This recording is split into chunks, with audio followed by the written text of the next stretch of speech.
Viraj junction, Pune Bangalore हायवेवरचा सर्वात मोठा food mall, संपूर्ण फॅमिलीसाठी एक नंबर फूड डेस्टिनेशन।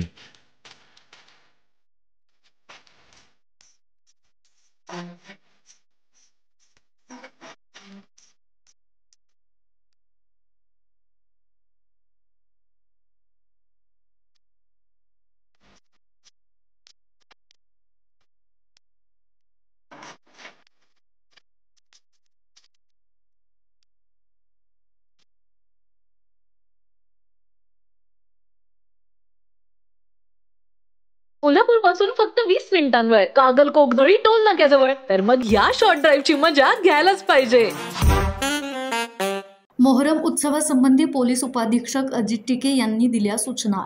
हिंदू मुस्लिम ऐक्याचं प्रतीक असलेला मोहरमचा सण 19 जुलैपासून सुरू होतोय। हा मोहरमचा उत्सव शांततेत पार पडावा यासाठी पोलीस प्रशासन आणि पंजे प्रतिष्ठापना करणाऱ्या विविध तालमी मंडळे आणि कुटुंबाची संयुक्त बैठक लक्ष्मीपुरी पोलीस ठाण्यामध्ये पोलीस उपाधीक्षक अजित टिके यांच्या प्रमुख उपस्थितीत आयोजित करण्यात आली होती। कोल्हापुरात मुस्लिम बांधवांप्रमाणेच हिंदू बांधवही या उत्सवात सहभागी होतात। या उत्सवातून हिंदू मुस्लिम धर्मियांमधील सलोखा आणखी घट्ट राहावा यासाठी दोन्ही समाजाकडून प्रयत्न केले जातात। यावेळी या बैठकीत पोलीस प्रशासन आणि उत्सव कमिटी यांच्यात मिरवणुकीत येणाऱ्या अडचणी आणि त्यावर करण्यात येणाऱ्या उपाययोजना यावर सविस्तरपणे चर्चा करण्यात आली। यावेळी बोलताना कोल्हापूर शहराचे पोलीस उपाधीक्षक अजित टिके म्हणाले, कोल्हापूर शहरामध्ये आणि सगळ्याच ठिकाणी साधारणतः या महिन्याच्या 19 तारखेपासून ते 29 तारखेपर्यंत मोहरम हा सण साजरा होणार आहे।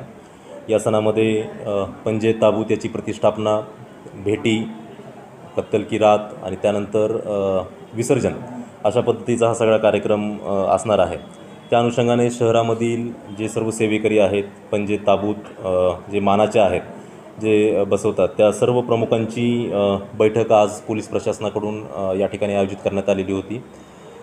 शहर उपविभागामधील सर्व प्रभारी अधिकारी, शाहूपुरी, लक्ष्मीपुरी, राजारामपुरी आणि राजवाडा या सर्व प्रभारी या ठिकाणी हजर आहेत। त्यांच्या हद्दीमधील या सणाची उत्सवाची माहिती घेतली। त्याच पद्धतीने काही अडचणी या पूर्ण सण उत्सवामध्ये काही आहेत का याची पूर्ण चर्चा या ठिकाणी झाली।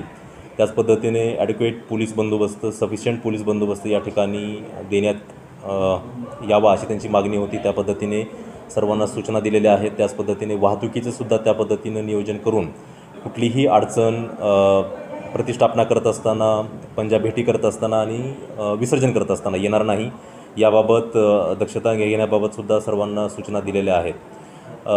जे सर्व सेवेकरी आहेत आणि जे पंजा ताबूत बसणारे आहेत त्यांनी सांगितलेलं आहे की कुठलाही डॉल्बी आम्ही या ठिकाणी लावणार नाही, तर पारंपरिक वाद्य प्रामुख्यानं या सर्व कार्यक्रमामध्ये असणार आहेत। तर या सर्व आव्हानाचं आम्ही स्वागत करत आहोत आणि इतर सर्व पंचधारकांनासुद्धा आम्ही आवाहन करत आहोत की हा जो सण उत्सव आहे हा पारंपरिक वाद्याच्या माध्यमातूनच अतिशय उत्साहाने साजरा करावा। कुठलाही डॉल्बी किंवा लोकांना त्रास होईल अशा पद्धतीने कुठलीही म्युझिक सिस्टीम या ठिकाणी लावू नये। यावेळी पोलीस उपाधीक्षक अजित टिके यांच्यासह शहरातील सर्व पोलीस ठाण्याचे पोलीस निरीक्षक तसेच मोहरम उत्सव कमिटीचे कार्यकर्ते मोठ्या संख्येने उपस्थित होते। न्यूज मराठी 24 साठी कॅमेरामन साहिल पाटील सह असित बनगे, कोल्हापूर।